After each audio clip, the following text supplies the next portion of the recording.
Bismillahirrahmanirrahim. Assalamualaikum warahmatullahi wabarakatuh. Di video kali ini saya akan menjelaskan PowerPoint tentang MAYOB untuk perusahaan dagang. Jadi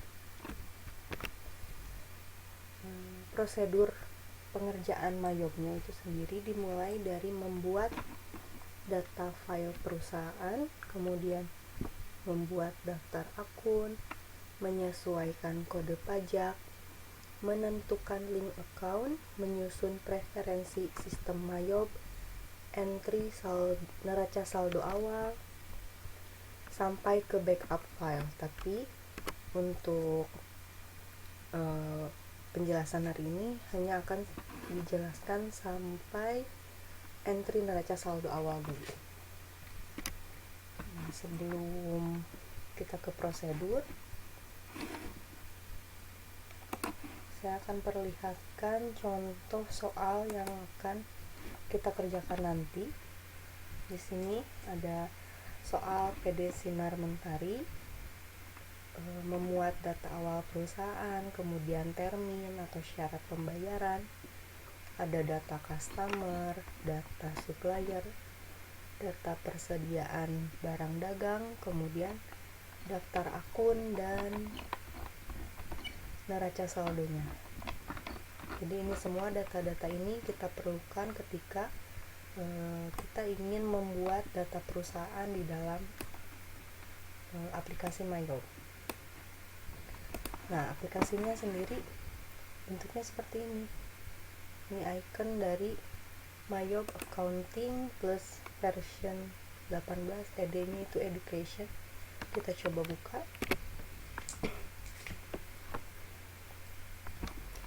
Kemudian klik yes.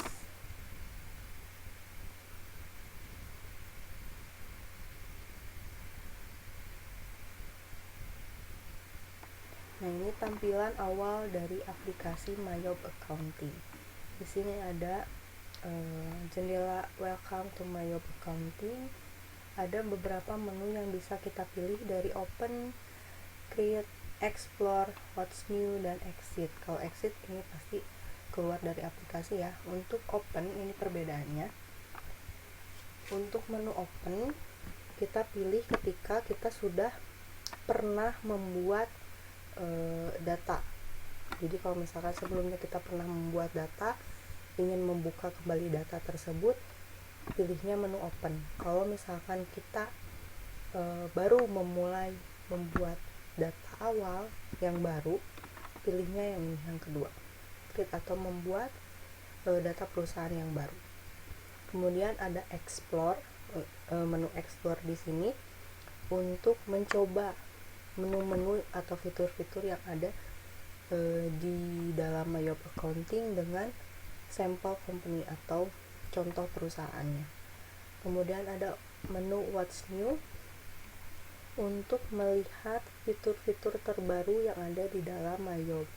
Karena kita akan membuat data awal yang pertama kali, berarti kita pilihnya yang kedua. Di menu Introduction di sini ada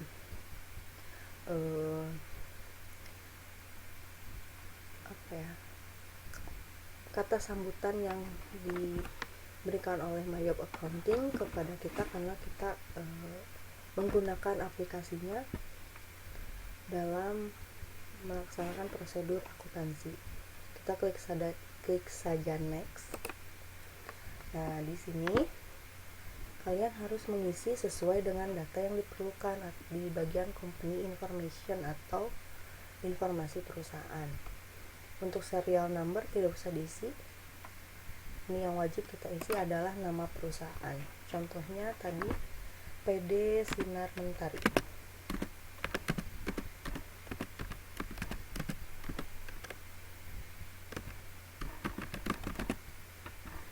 Kemudian ada ABN. ABN itu nomor pajak perusahaan.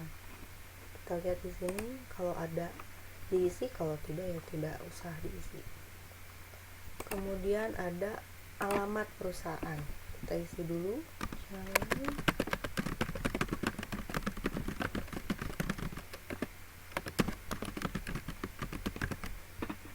kemudian ada nomor telepon, nomor fax, dan email. Ini kita isi kalau di soalnya sudah ada keterangan nomor telepon, nomor fax, dan email. Kalau misalkan di data awal perusahaannya tidak ada nomor telepon, nomor fax, dan email, berarti di MyYob-nya juga tidak usah diisi, ya. Ini kita next dulu saja. Nah, di bagian informasi akuntansi atau accounting information ada 4 hal yang harus kalian isi. Yang pertama, current financial year. Ini kita bisa lihat di PowerPoint.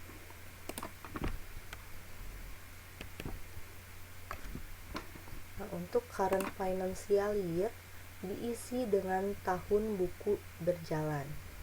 Untuk last month of financial year diisi dengan batas akhir tahun buku. Conversion month-nya diisi dengan bulan dimulainya transaksi, dan number of accounting period diisi dengan panjang periode akuntansi yang dipakai. Sedangkan untuk current financial year ini diisi dengan tahun berjalannya periode akuntansi yang sedang dikerjakan. Di PD Sinar Mentari datanya ini menggunakan tahun 2010, berarti current financial year-nya kita isi 2010. Kemudian ada last month of financial year. Ini diisi dengan bulan terakhir periode akuntansi. Nah, biasanya umumnya untuk bulan terakhir periode akuntansi itu bulan Desember. Jadi kita ambil saja umumnya dipakainya apa. Umumnya di last month of financial year ini diisinya Desember. Kemudian ada conversion month. Conversion month itu diisi dengan bulan transaksi yang akan dikerjakan. Nah, di sini ada neraca saldo awalnya itu November. Berarti transaksi awal yang akan kita kerjakan adalah di bulan Desember. Jadi ini bukti transaksinya.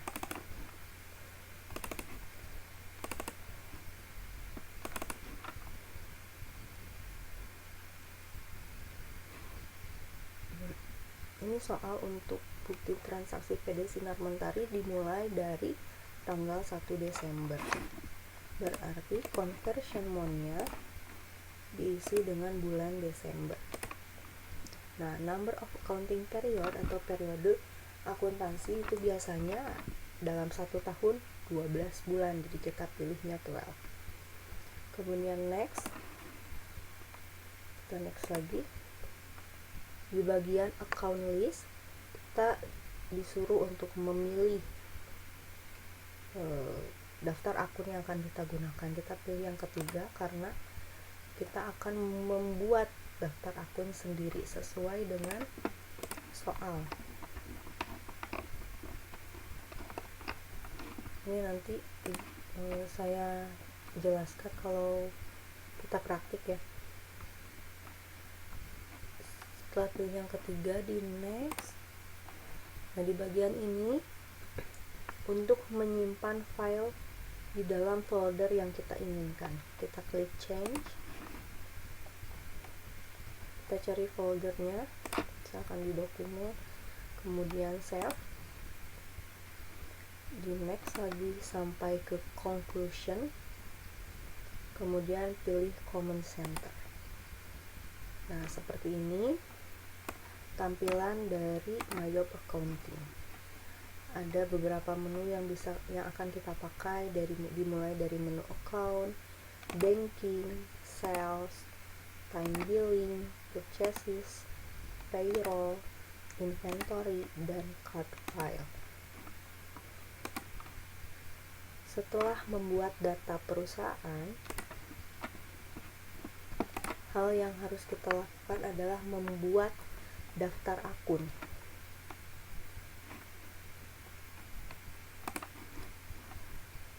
Nah, untuk membuat daftar akun, kita pilih saja di bagian menu account, kemudian account list.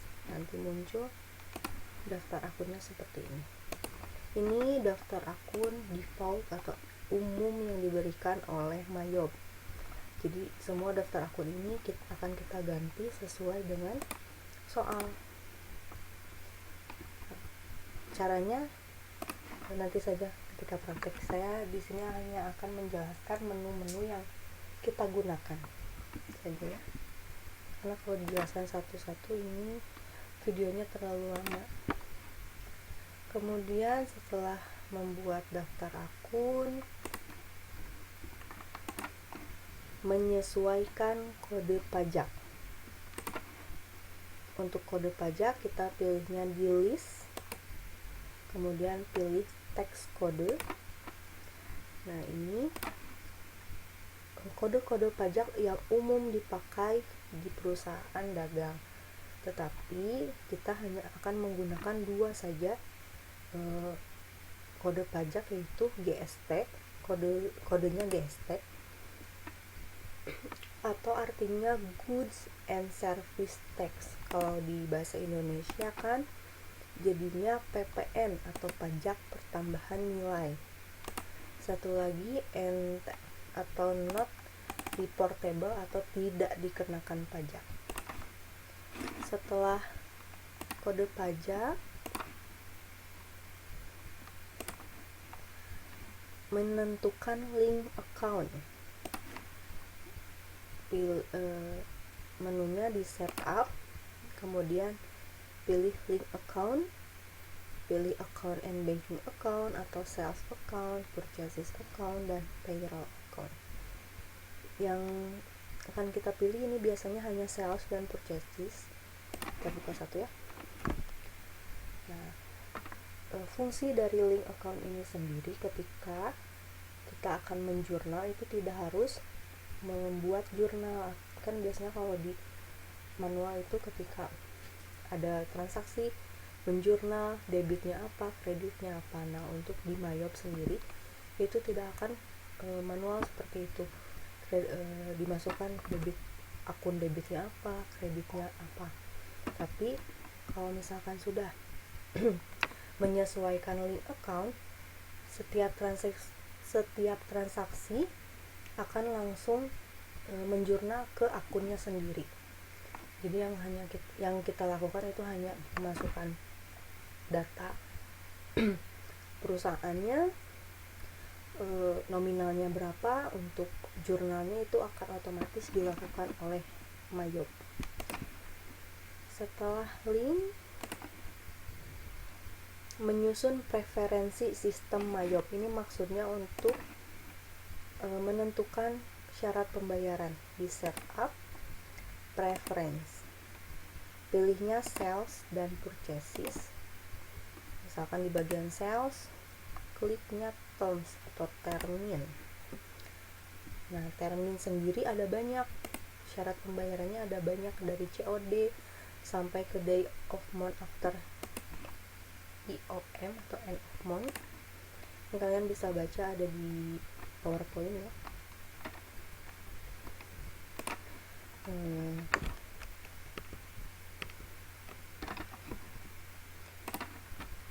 Ini artinya COD itu apa, prepaid itu apa, in a given of days itu apa, sampai ke days of month after end of month.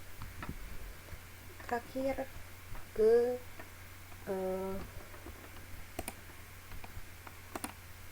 entry neraca saldo awal. Setelah kita menentukan data-data yang tadi, kita masuk ke entry saldo awal di setup, balance, account opening balance. Karena di sini belum dimasukkan nominalnya, berarti masih 0 ya. Tapi nanti ketika kita mulai memasukkan neraca saldo awal, di sini akan muncul nominal-nominal sesuai dengan soal neraca saldo. Cash in banknya nanti berapa, petty cashnya berapa, nanti akan muncul di sini. Seperti itu. Nah, mungkin materi ini sampai dari membuat data file perusahaan sampai entry neraca saldo awal akan menjadi bahan untuk UTS nanti ya.